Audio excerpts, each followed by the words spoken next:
Voy a insistir en el tema de la literatura, la creatividad, el confinamiento, la dificultad, la perturbación mental, que significa, de todas maneras, tener prohibiciones de movilización.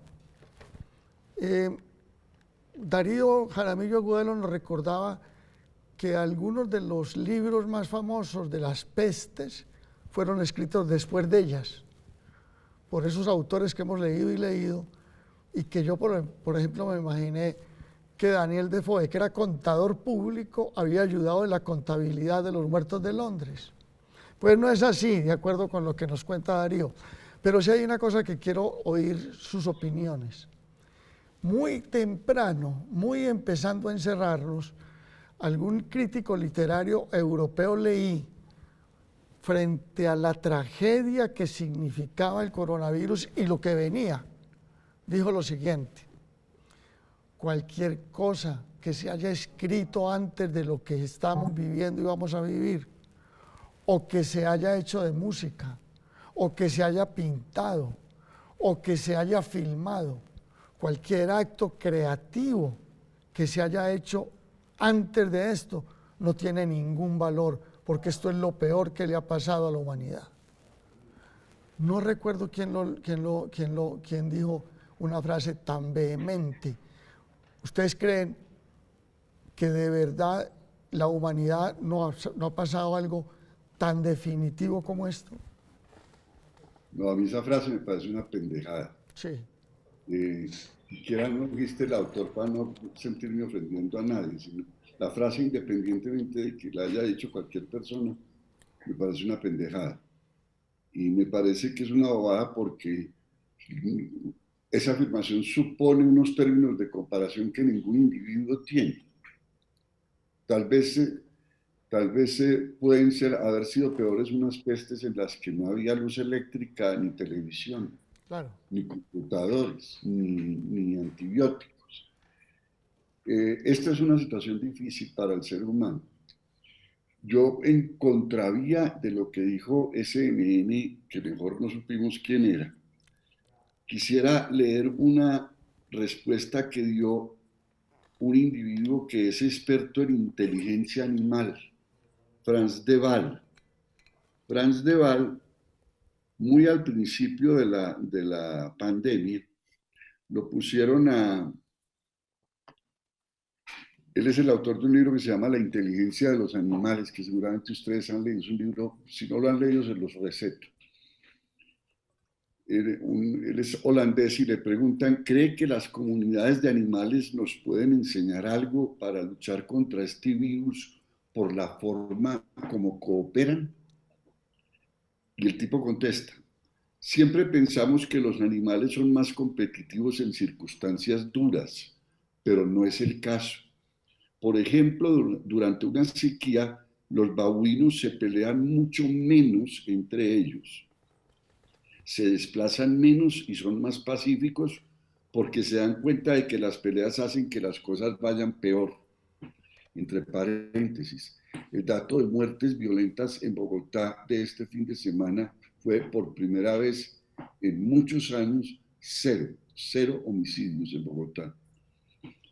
Y si pones a muchos animales juntos, como ocurre en los zoológicos, se las apañan interactuando más y reconciliándose antes tras una pelea. Tratan de mitigar las tensiones. Muchos animales viven en grupos por un motivo.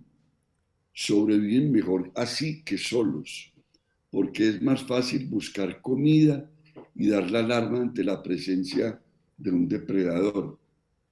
Nosotros somos también animales, dice este hombre, y tenemos las mismas reacciones. Cuando las cosas se ponen feas, nos unimos mucho más, porque somos seres sociales, nos ayudamos unos a otros. Un buen ejemplo fue Nueva York después del 11 de septiembre.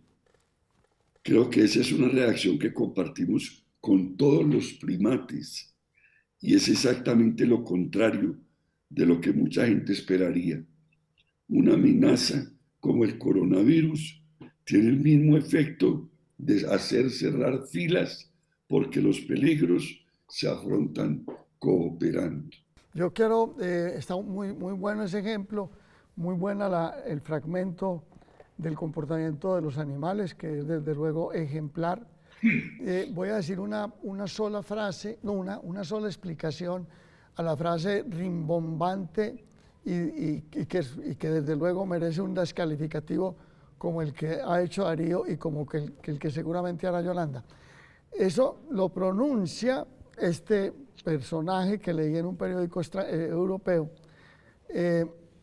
porque en esos primeros momentos era muy desolador ver uno las principales ciudades del mundo como las italianas, por donde comenzó toda esta desnudez urbana, ver uno, y cuando comenzaron a verse en las calles, especialmente en América Latina y específicamente en Guayaquil, los cadáveres sin sepultura. Esas primeras semanas del marzo pasado, del marzo del año pasado, del abril del año pasado, fueron terroríficas y probablemente llevaron a esta persona a dar una declaración o a escribir una cosa tan que se cae de su peso, desde luego, en el cine, en el arte, en todas las artes. Hay momentos de la historia mucho más delicados que el que finalmente nos ha tocado con el coronavirus. Yolanda, dijéramos, al tema de si aquí, y ahorita lo estabas tocando, que había que esperar 20 años a ver cómo era si todavía teníamos sin haber cerrado las cicatrices, o ya las cicatrices estaban cerradas. ¿Tú crees que se va a reflejar de alguna manera esta crisis emocional por la que está pasando el mundo en la literatura o en el cine, o ha comenzado a verse ya?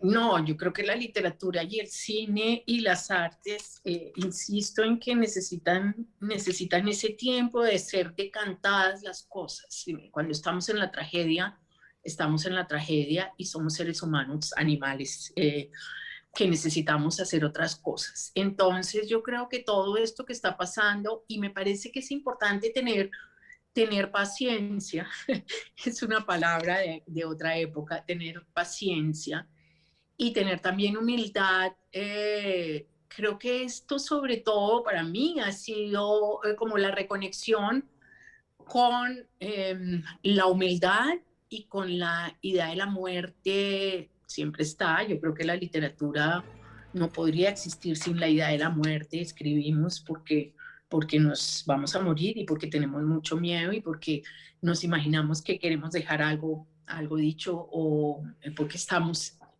inmersos en un mundo del lenguaje que estuvo antes y que estará cuando ya no estemos. Y ese hilo, esa conexión, pues es, digamos, la razón de la escritura. Y siento también que la literatura, con este no tener miedo a la muerte, con este no tener miedo a la vulnerabilidad, a la incertidumbre, finalmente pues es la lengua de las emociones, y es más necesaria que nunca. Yo lo veo no solo con los niños, me gusta aquí a los niños porque es que es muy impresionante. Pero también al puro comienzo de la pandemia, un psiquiatra amigo me dijo: Yolanda, necesito un libro, estoy trabajando con estos equipos que se van a enfrentar a este horror de las salas de cuidados intensivos, y quiero literatura sobre la incertidumbre. Y yo le contesté: toda la literatura es sobre la incertidumbre. Es que nunca hemos sabido cómo hacer, por eso necesitamos volvernos a meter en esta conversación del espíritu, de los que estuvieron y de los que están, y de los que dejan a los que han llegado, a los que no han llegado. Esta lengua cifrada que habla de las emociones y que habla de la muerte y de la vida y todo lo que hay en el centro. Y eso, por ejemplo, los niños lo saben, y los niños... es impresionante la necesidad de cuentos. Darío hablaba de los animales, qué libro tan hermoso. Gracias, Darío, lo voy a leer.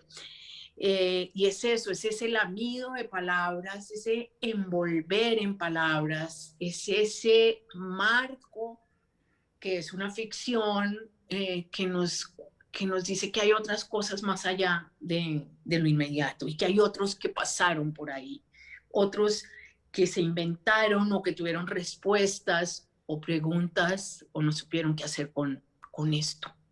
Con esto que es la vida y que es la muerte. Entonces, me parece que al contrario, que es la fragilidad y la sensación de habernos hermanado todos en esta posible muerte y esa posible enfermedad inmediata, porque era por cruzar una calle, esta idea de que la muerte siempre está, siempre, siempre, siempre. La muerte va a regular todas las decisiones, no solo de los alcaldes, sino de las personas comunes y corrientes. La muerte, la enfermedad, el miedo, pues ahí está todo, es la literatura. Finalmente sobre esas cosas está construida. Y era como una lengua de la grandeza y de la sobradez humana, y de pronto todo esto queda un poco como aplazado y nos encontramos con esto, con estas estadísticas de Wisława Szymborska, de cuántos somos mortales, 100%. Así es. Sobre ese tema, esa democratización de la muerte, Darío, eso ha hecho que ser más humanos, reconocer que la muerte ronda, entenderlo por esta vía en donde está en la acera vecina o en el palacio lejano. Le ha servido, dijéramos, a la humanidad entender esa democratización que está acechando. Con respecto a ese tema, creo que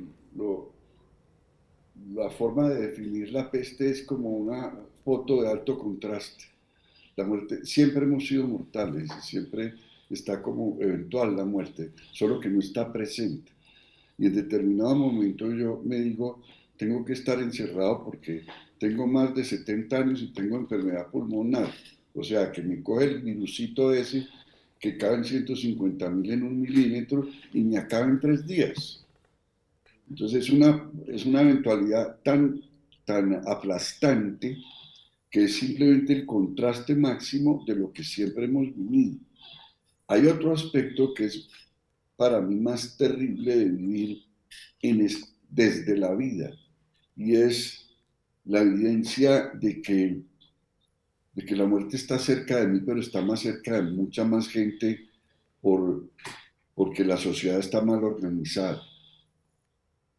Porque los canadienses tienen, no sé si son 10 o 15 o 20 vacunas por cada habitante, y los hindúes, estaba oyendo las noticias esta mañana, no tienen ni una vacuna para 300 millones y se mueren en las calles.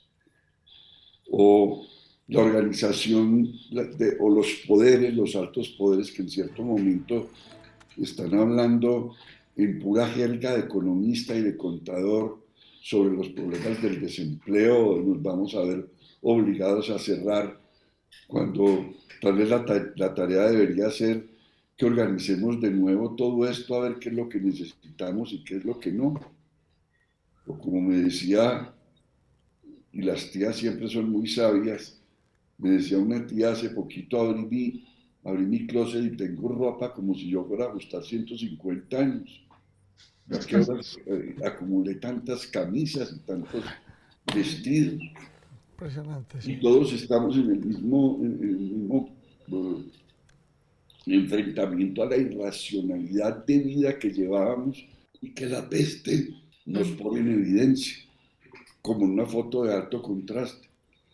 Yo para qué tengo 10 camisas aquí en un closet si no tengo un tronco que ponerme una camisa, ya una. Así es. Y así ha sido toda sobre las necesidades atendidas mías, se enfrentan las necesidades no atendidas de mucha gente. Bueno, voy a entrar con un tema que que se ha sentido en muchas personas sin poderlo verbalizar mucho, que es el pensamiento y la acción. Hay una disociación en estas épocas de confinamiento, en donde uno piensa que va a hacer y termina no haciendo. Cada ratico, entre el pensamiento y la acción. ¿Qué está pasando ahí? Uno se levanta y dice, voy a hacer esto, y al momentico cambia de idea. Y bueno, pero eso lo vamos a hablar cuando volvamos a estar juntos en un momentico aquí en Entre Paréntesis.